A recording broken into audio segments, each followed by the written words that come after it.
Tere kõigile! Mina olen ühe väikese maakooli õpetaja. Kohilas on väike mõisakool, mis on lastevanemate algatusel ellu kutsutud. Aga minu töökogemus on väga pikk. Ma olen palju aastaid olnud õpetaja, olen olnud ka koolijuht ja õppealajuhataja. Aga täna ma võtsin siis julguse teile veidikene tutvustada neid aabitsaid ja materjale, mis siis Eestis praegu kättesaadavad on. Ja kui Heidi laekus mulle tohutu kotitäie raamatutega, siis ma olin üsna nõutu selles mõttes, et ma kõike seda ise ei ole ju kunagi läbi töötanud ega ometi mitte kõige sellega tööd teinud. Aga ma tegin sellest mingisuguse loogilise ülevaate ja selgus, et siin hulgas on tõeliselt hinnalisi asju, mida tasuks teile võib-olla uuesti näidata või esimest korda näidata. Ja ma näitaksingi siis, ma panin ühe slaidiprogrammi ka kokku, et hakkame sealt siis vaikselt minema. Ja kui me nüüd siit teeme ühe niisuguse pildi, siis siin on nüüd minu põrandale laiali laotatud aabitsad. Siin ei ole töövihikuid praegu nende hulgas, aga enamusele juurde kuuluvad ka töövihikud. Mõni üksik töövihik paistab siit ka veel edasi. Aga nüüd siis 15 aabitsat ja töövihikut on, mis on nüüd tõeliselt võimalik valida ja seal on nüüd väga erinevat materjali nii keeleks kui sõnavara arenguks. Nüüd, see on päris raske teema, see on koolis meil samamoodi raske, sest et ega meie ei näe ka seda niisugust üldist pilti, et kohe kõiki aabitsaid kätte võtta ja vaadata. Ja lähtuma peaks tõenäoliselt kõigepealt kooli võimalustest, aga klassi ja õppija vajadusest. Mis see tähendab? Minu jaoks tähendab see seda, et missugune see seltskond lapsekesi sinna kooli tulemas on. Kas nad on enne juba tuttavad tähtedega, kas nad oskavad lugeda või neil tuleb kõigest alustada. Sellest olenevalt on ju see õppevara ka. Ja nüüd ma kohe ütlen juurde, et selliseid nõnda nimetatud titteaabitsaid ehk siis, kus on A ja B alles sees, neid on üksjagu. Aga siin minu kõrval, kui te nüüd ma ei tea, kas te näete paralleelselt ka mõlemat või te näete paralleelselt, väga tore. Siin on uuesti välja antud üks iidvana aabits, milles on isegi sees ilusad pioneerikaelarättidega tüübid. Aga sellel aabitsal tal on väga loogiline ülesehitus, kui me jätame selle sisu, selle punase sisu jätame kõrvale, siis tal on tõeliselt ilus ülesehitus, et kui kellelgi veel näppu jääb siis ja oma näiteks õppekava hakkab koostama, siis ma julgen seda soovitada. Aga järgmine on ka rariteetne. Mul on siin üks lapselaps, kes on mul assistendiks täna kõrval. Ma üksi ei vehkle nende 32-ga siin.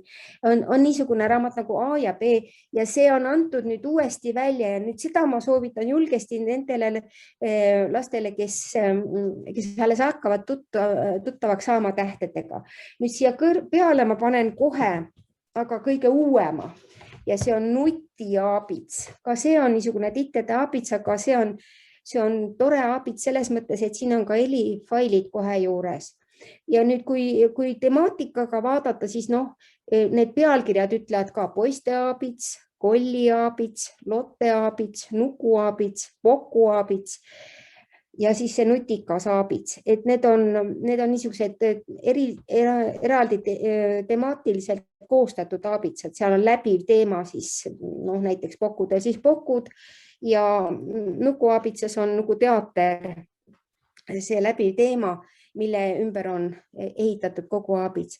Tore aabits on see poisteaabits, selle koostajaks ja on Kontra, meie armastatud luuletaja ja tema toredad poistele mõeldud lood on siin sees ja selle aabitsaga oli koos ka üks mäng. Vaatame, mis siin on. Nii, olgu. Siis lisaks on meil olemas kodukoha aabitsad Eestis.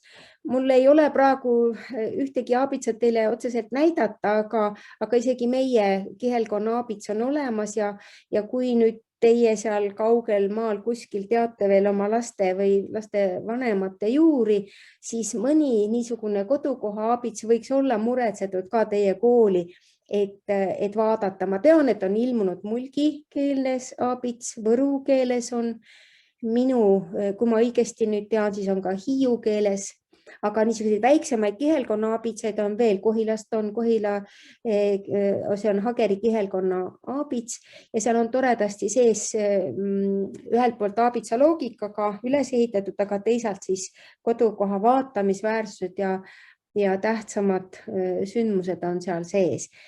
Murdeaabitsaid on veel, hiiu aabits on ja võru keele või võru murdes on kindlasti aabits, nii et erinevaid selliseid toredaid väljaandeid on veel lisaks olemas ka. A.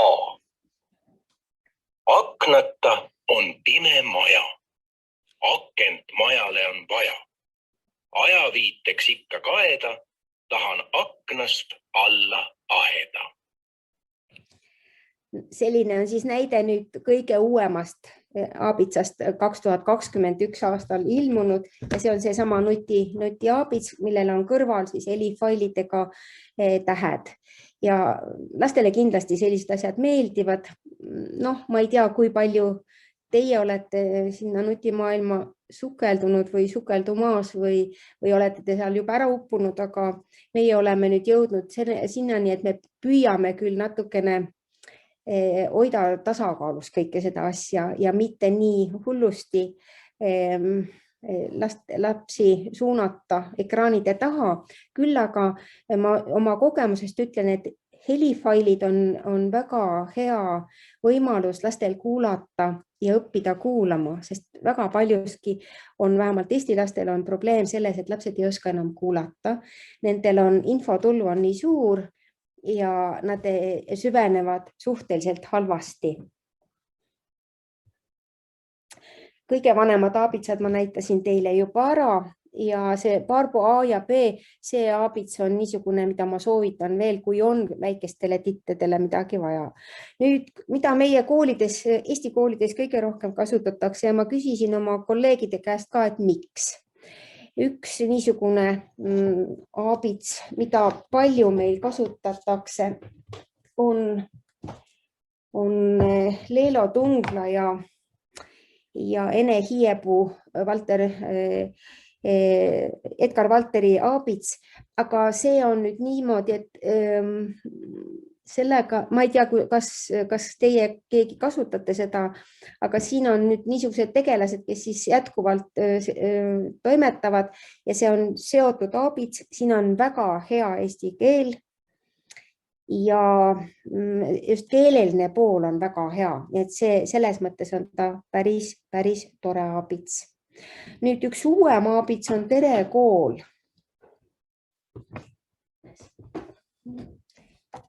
Nii. Ja seda on 2 osa ja see on ka suhteliselt uus. Tere kool 2 osa ja see on nüüd selles mõttes mulle meeldis see aabits, et siit läheb üsna kiiresti, võib minna üle ka joonistähtedelt või trükitähtedelt, kuidas kuskil seda öeldakse, minnakse üle kirjatähtedele ja tegelikult meil täna Eestis käibiv seadusandlus küll sätestab lausa selle, et laps peaks oskama lugeda, kui ta tuleb kooli. Ehk tal ei peaks olema selle A ja B-ga enam midagi erilist pistmist. Tal peaks need olema põhimõtteliselt selged. Aga elus on ikka nii, et paljud loevad vabalt, soravalt, on hüperleksikuid, kellel on muljetavaldav kirjanduse loetelu selja taga ja on siis neid lapsi, kes tegelikult ikkagi veel ei loe ega tunne ka mõnikord tähti. Nüüd üks tore valik oli Avita poolt välja antud aabits, mis on Opikus ka, elektrooniliselt ka olemas. Ja see on suhteliselt uus ja sellega on sama lugu, et ta jätkub keeleõpikuna eesti keele õpikuna ja see eesti keele õpik on ka väga heade tekstidega. Kõikide õpikute tekstid ei ole nii heal tasemel, aga siin on valik Eesti lastekirjanike palasid ja ka siia on ka koondatud päris ilus valik luuletusi ning üks, mis on selle õpiku juures oluline, on see, et siin on väga toredasti toodud alguses välja kohe. Ma näitaksin seda esimest lehekülge teile siit seda, et siin on näidatud ka see keeleveerg ehk siis mida laps ka grammatikas õpib, et see on selles mõttes toredasti koostatud, aga see väga ei ole veel koolidesse jõudnud. Koolidesse põhiliselt praegu minu meelest on kasutuses siis see Tungla ja Hiiepuu raamat, aga teine, mis on palju kasutuses, on Jaanus Vaiksoo, meie tore lastekirjanik taas, Jaanus Vaiksoo Abits. Ja sellega on täpselt sama lugu, et mulle meeldib ja meiegi kool kasutab seda, siia on peale kirjutatud õpetaja õppevahend, see on mu isiklik, et selles Abitsas sellele järgneb kohe või õigemini võib ka kohe lausa paralleelselt võtta raamatu, mis on spetsiaalselt nende samade tegelastega kirjutatud, on Jaagupi esimene kooli sügis. Et nendele lastele, kes oskavad lugeda, kui klass on niimoodi, et pooled loevad või üks osa loeb ja üks väike osa ei loe, ükskõik kuidas see jaguneb, ikkagi on väga hea, kui on õpetajal materjali, mida saavad paralleelselt lapsed teha. Selle Abitsa juurde käib ka ilusasti töövihik ja töövihikus on sama lugu, et üsna kiiresti minnakse üle ka kirjatähtedele, et joonistähtedega me ju tavaliselt elus ei kirjuta. Ja nüüd ainult tekib see küsimus võib-olla, et kuidas, ma ei tea, kuidas teie koolides on, meil oli väga tuline arutelu aasta tagasi, et kas minna lahuskirjale üle või mitte või jääda siduskirja juurde, aga me siiski leidsime, et me jääme praegu siduskirja juurde, et ainult need lapsed, kellele on raske siduskiri, just oma käe arengult või mingi muu probleemi tõttu, et mitte õpetada lahuskirja, sest osa maid ja koole on jõudnud teha ringi ära, ehk siis tagasi tulla siduskirja juurde, sest psühholoogide uuringud näitavad või teadlaste uuringud näitavad psühholoogia valdkonnas, et siduskiri on lapse aju arengule väga oluline. Ja siin on nii Ameerikast kui ka näiteks Venemaalt Peterburi pedagoogikaülikooli uuringud näitavad just seda, et lapse käe areng on otseselt seotud aju arenguga ja eelkõige siis väikese peenmotoorika näpuotstes ja seepärast meie olemegi läinud seda teed, et me kasutame meelsasti siis seda õppevara Abitsana, aga sellele komplektile järgneb siis kohe ka ilus emakeel, selline raamat Ilus emakeel ja sellel on ka töövihik, sellele on lisaks veel lugemisülesanded juurde, nii et see materjal on päris hõlmav, et siit on õpetajal palju võtta, et see on niisugune hea materjal. Aga need ma tõstan ära, siis ma meelsasti näitaksin mõnda oma lemmikud ka.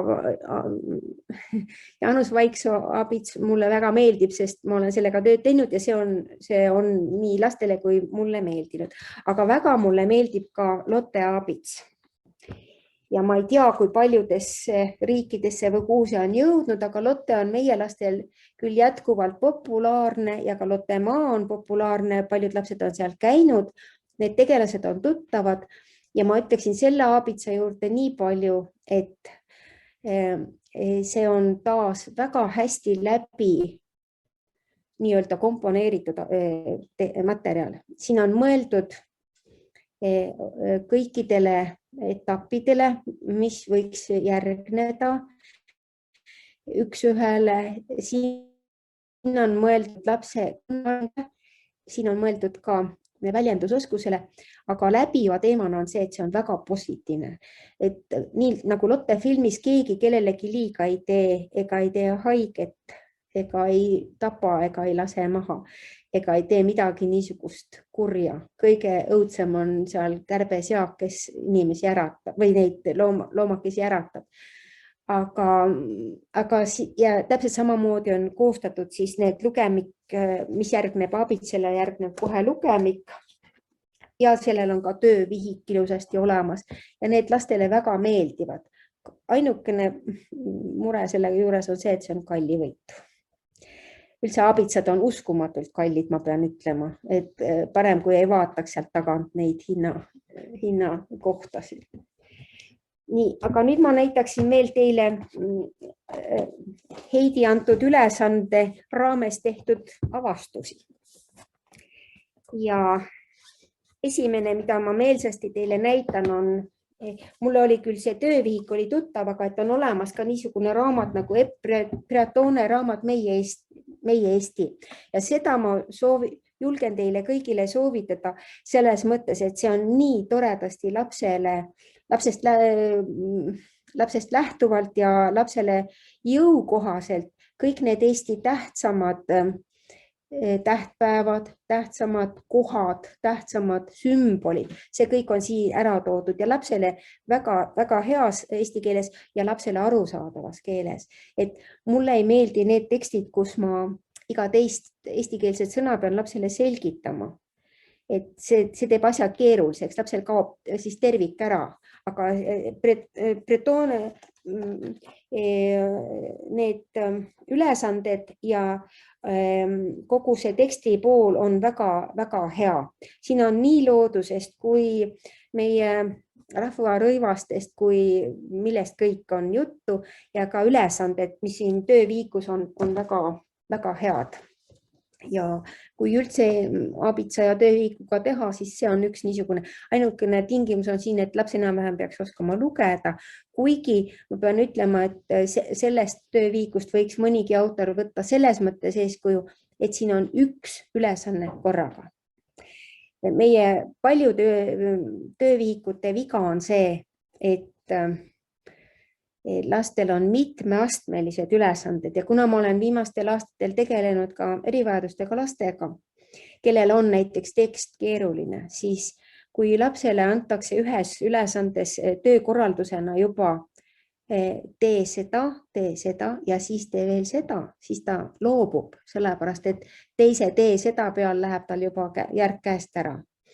Siis peab õpetama teda liigendama, lausa katki tegema seda asja, aga see tööviik on koostatud just nõnda, et siin on üks ülesanne korraga, arusaadav, väga palju ilusaid pilte, illustratsioonid on väga meeldivad, nii et seda ma julgen küll väga soovitada teile ka. Ja teine avastus, mis mul oli ja see tuleb nüüd kaugelt New Yorgist, kuigi Eestis on see müügil. Siis see on New Yorgi Eesti kooli koostatud salakeele käsiraamat, 2 osa. Ja ma täpselt ei tea, kahjuks, kes need inimesed on, kes selle tegid, kas nad on õpetajad või on seal keegi kirjanik näpupidi juures, aga igatahes seda soovitan ma soojalt. See on väga toredasti tehtud, siin ei ole korraks ka alahinnatud last.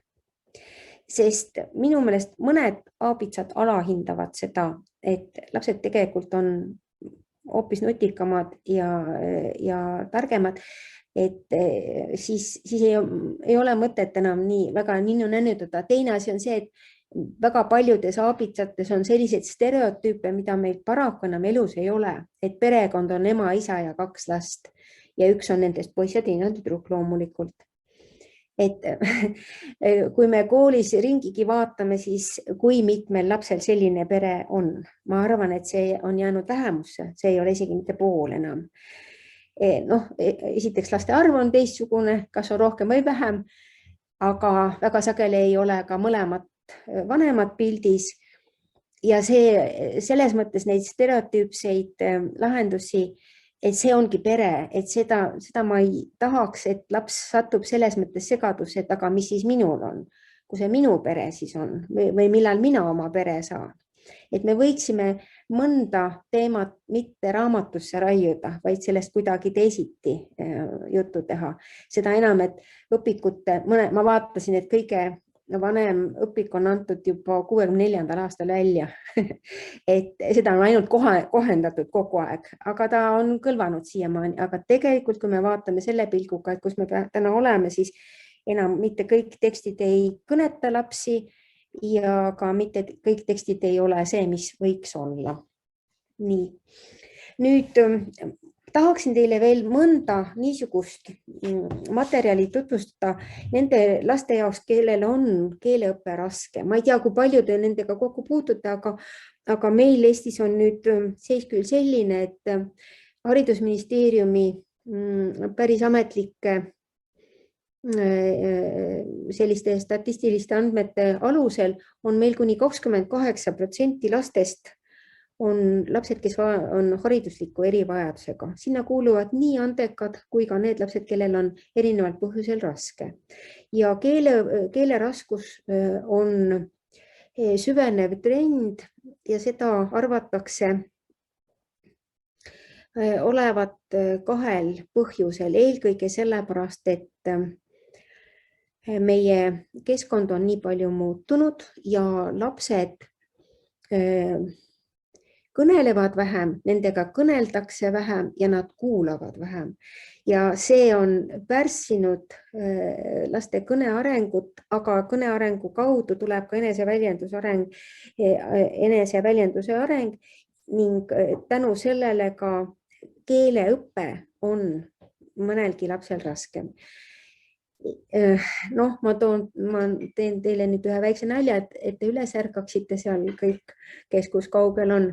Ülo Vooglaid on meil üks tore sotsiaalteadlane ja Ülo Vooglaid on öelnud, et üks poiss tuli kooli ja sai teada, et ta nimi ei ole Ära Sega, vaid et ta nimi on Jüri. See oleks päris naljakas, kui see ei oleks peaaegu et tõsi. Et neid lapsi, kellel on nii nimetatud ainult köögikeel või käibekeel kodust kaasa antud tagavara, siis nendel ongi, kui nad võtavad mingi kas või laste raamatu lahti, siis seal tekibki hulgaliselt neid asju, mis on rasked. Aga õnneks on meil ka välja antud nüüd selliseid raamatuid ja selliseid ka abitsaid. Need on küll õudkallid. Üks hetk ma kohe leian selle. Meil on üks suurepärane eripedagoog Ana Kontor ja ta on andnud välja ka abitsa ja see on nüüd mõeldud eelkõige nendele lastele, kellel on siis keeleõpe raske erineval põhjusel. See ei pruugi olla arenguga seotud otseselt, vaid just keele. Ja sageli on ka see, et kui kodus on mitu keelt korraga, siis see võib olla lapsele keeruline ühes keeles siis või ühele keelele keskenduda. Selle sama abitsa juurde on väga hästi Ana Kontor ka koostanud õpetaja käsiraamatu.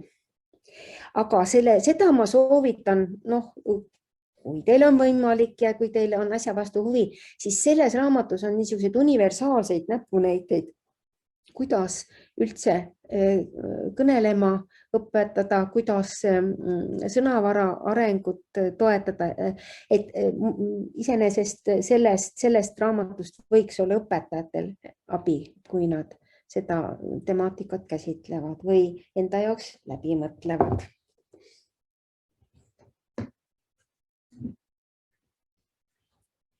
Nüüd ma lubasin Heidile, et ma mõne sõnaga räägin ka seda, et mis see sõnavara ja keelearengu pool endast siis kujutab ja nüüd lapsel on vaja selliseid võimeid, nagu et ta vaadates näeb. Et see on nagu, et kas sa kuuled või kuulad, seal on suur vahe. Ja täpselt samamoodi, et kui lapsed vaatavad, et siis kas nad näevad ka, et tuleks õpetada lapsi siis detaile märkama, tervikut nägema ja see vaatamine on väga oluline ka näiteks keele, kui nad õpivad lugema. kui laps näeb tervet sõna korraga juba, siis ta hakkab sellest ka aru saama. Kui ta näeb ainult tähti reas, siis on see oluliselt keerulisem.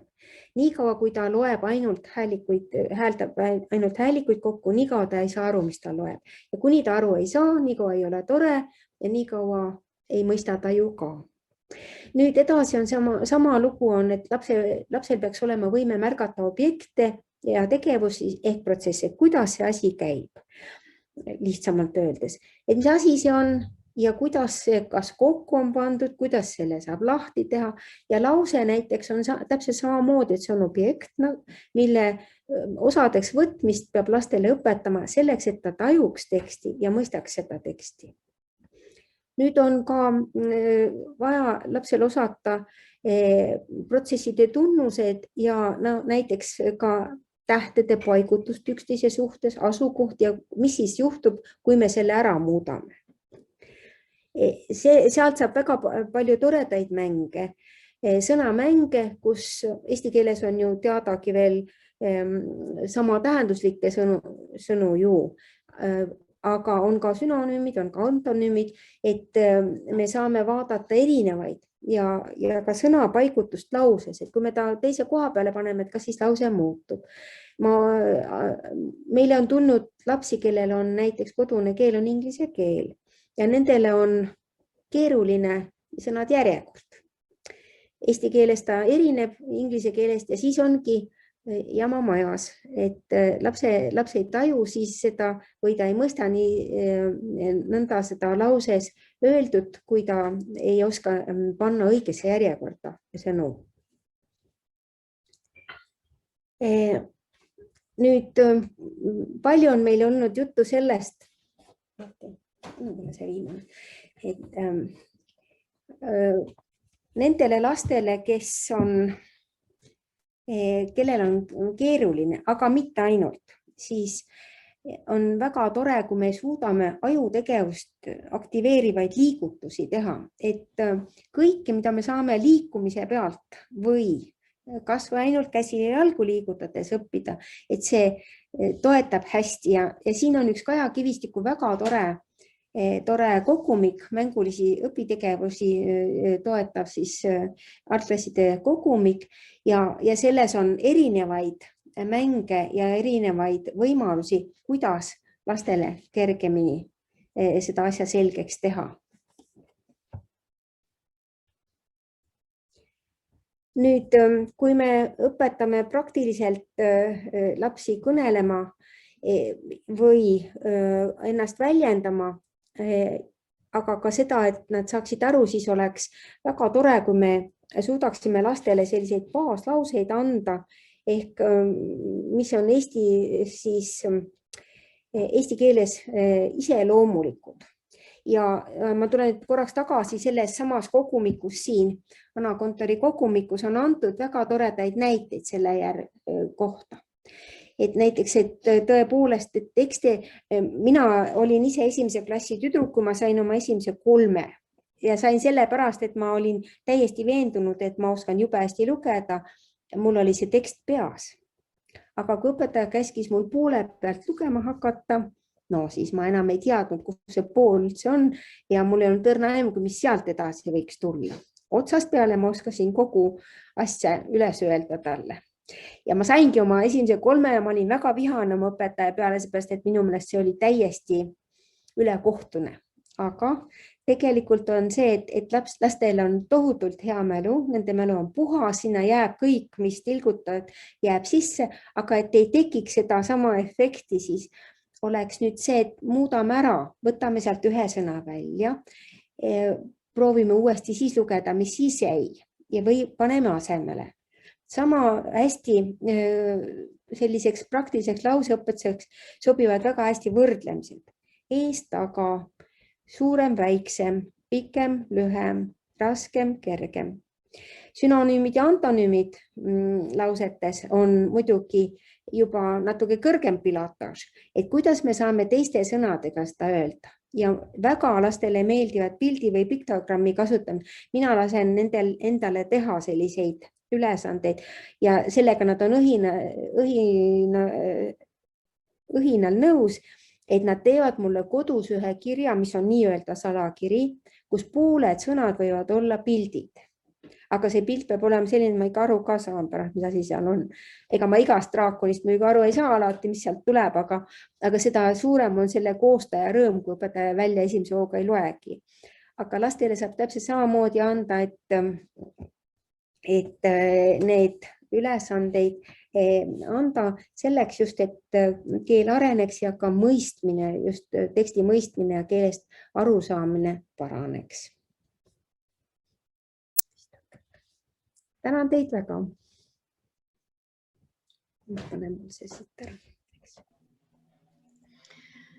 Aitäh! Nüüd on selline koht, kus kuulajaskond saab esitada küsimusi, kui kellelgi on midagi küsida. Kas ma tohiksin küsida? Ikka. Nii, ma sooviks küsida, millist aabitsat te soovitaksite eelkoolis käivatele lastele? Jah, näitan kohe hea meelega. On niisugune aabits Pilvikula, valmistume kooliks. See on hea aabits, sellele käib juurde ka tööviik. Mul ei ole paraku tööviikut kahjuks näidata, aga see on üks väga tore aabits, mis just eelkooliealistele lastele sobib. See algab just sellest, et varsti saame kooli ja siis me oleme juba targad ja tublid. Ja teine, mis on võib-olla see, tihti tehti tähti, et sellel on niisugune, see on konkursi korras, ma loen siit bestseller konkursi korras välja antud, aga siin on ka väga toredad lihtsad ülesanded ja lühikesed tekstid, et pildid on kenad, akvarellid ja seda, aga see Pilvikula oma on jah, et see on, meie kasutame oma lastega küll just eelkõige seda.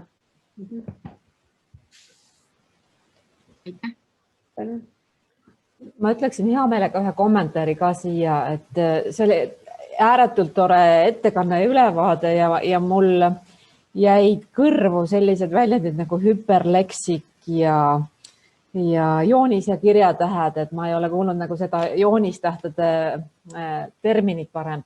Aga kommentaar on see, et see lahuskiri ja siduskiri, mida te ka mainisite, et algklassides Eestis nüüd paar aastat tagasi alustati ka rohkem ka võib-olla selle lahuskirja õpetamist ja õpilane võis valida, kumba kirja ta siis kasutab, et kas lahuskirja või siduskirja. Et enam ei olnud kohustus teha siduskirja. Ja minu võib-olla soovitus on see, et kui teie ka üle maailma õpetate eesti keelt, et see siduskiri ikkagi ka ära õpetada. Et jah, ma tean ka, et väga paljudes riikides kasutataksegi lahuskirja ja lapsed on harjunud. Ma ei taha tuua väga palju isiklikku kogemust, aga minu laps, kes õppis lahuskirjas kirjutama, teatas ühel hetkel, et ta ei saa aru näiteks, mida kirjutatakse menüüs ja väga paljudes teistes kohtades. Et kui me liigume linnapildis, siis paljud kas nimetused, mingisugused muud infod on kirjutatud vähemalt Eestis, ma ei tea, kuidas teistes kohtades on siduskirjas ja ta ei osanud neid lugeda. Et sealt see minu kogemuse põhjal, eks ma ei osanud sellist probleemi ette näha. Et nüüd ta juba suudab lugeda, aga mingil hetkel ta kõigest muust sai aru, ütles, aga ema loe see ette. Aga suur aitäh selle ülevaate eest, et see oli hästi tore. Ma sooviksin ka veel ühe asja lisada. Ma sooviksin lisada veel ka selle siduskirja õppimise ja õpetamise kohta. Minul üks õpilane oli suvel Eestis, Lõime laagris. Ja seal olid ka kirjutatud nii, nagu siin oli juttu, et menüü ja paljud muud asjad olid kirjutatud siduskirjas. Ja kui Soomes õpetatakse ju seda lahuskirja, siis tema ei saanud tõesti mitte midagi sealt aru. Nii, et mina leidsin alguses, ma mõtlesin, et õpetan nendele kohe seda siduskirja, aga siis see tundus nagu raske võitu, et ei õpetanud nüüd nii põhjalikult. Aga selle õpilase jutu järgi, jah, ma mõtlesin, et ikka tuleb õpetada tõesti siduskirja ka, et ei saa ikka muidu. et ma ei tea, mida teised arvavad, aga nii oli minu kogemus. Ma ütleksin siia kommentaariks nii palju veel juurde, et tõepoolest seal on taga nüüd psühholoogilised uuringud, et tegelikult soovitatakse siduskirja. Kui mõnel lapsel on väga raske, siis muidugi tasuks kindlasti minna siis selle kirja šrifti või raamatu šrifti peale. Joonistähe all me mõtleme nii-öelda trükitähti, kunagi öeldi nende kohta trükitähed, aga kuna trüki šrift on ju tegelikult lahuskiri, eks ju, et siis nüüd öeldakse joonistäht selle kohta. Ja see siduskiri, ma tean, Ameerikas on praegu paaris-kolmes osariigis on jube populaarsed need koolid, kes läksid üle uuesti jooniskirjale või jah, joonistähtedele, siduskirjale. Et see on muidugi omamoodi fenomen. Aga tõesti, Soome läks ju 90ndate keskel või seal 90ndate algul läks lahuskirjale üle, õpetajad harjutasid kõik seda ise, sinnamaani nad ise ei osanud ka seda ja see ei olegi niisama lihtne kirjutada, kui sa ei ole sellega harjunud, aga ma soovitan, et muidugi võib anda lapsele valida, aga ma siiski julgen öelda, et kogu vastutust ei maksa selle väikse inimese peale lükata, et mõne asja võivad vanemad või õpetajad tema eest otsustada ja öelda, et see on sulle parem. Ma veel lisaks nii palju, et õpilased ise on huvitatud ja tahavad ka seda siduskirja õppida. Et see on tore asi. Ja see, et vanemad inimesed Soomes on õppinudki koolis, kui nad on olnud lapsed, et siduskirja. Et jah, see ühel ajal tuli see lahuskiri, aga nemad oskavad küll siduskirja lugeda, kes on nüüd vanemad inimesed juba. Ja, ma näitan teile veel ühte Abitsa töövihikut. Selle teises osas, sellise töövihiku teises osas on mõlemad, nii lahuskiri kui siduskiri. Siin esimeses osas ei ole, esimeses osas on lihtsalt trükitähed või siis joonistähed, aga teine osa täpselt samasugune vöökirjaga Abitsa vihik, selles on mõlemad ja vaat seda ma soovitan. Seal laps saab proovida, kuidas need siis paralleelselt käivad, nii lahuskiri kui joonis. Nii väike kiri on, palun autorid, mis seal olid seal peal? Anne Kloren ja Kriste Kald. Anne Kloren ühe ooga ja Kriste Kald, Abitsa töövihik, ma näitan natuke siia. Ja just see teine osa, kirjatehnika vihik on täpselt samasugune ja seal on mõlemad kirjad sees.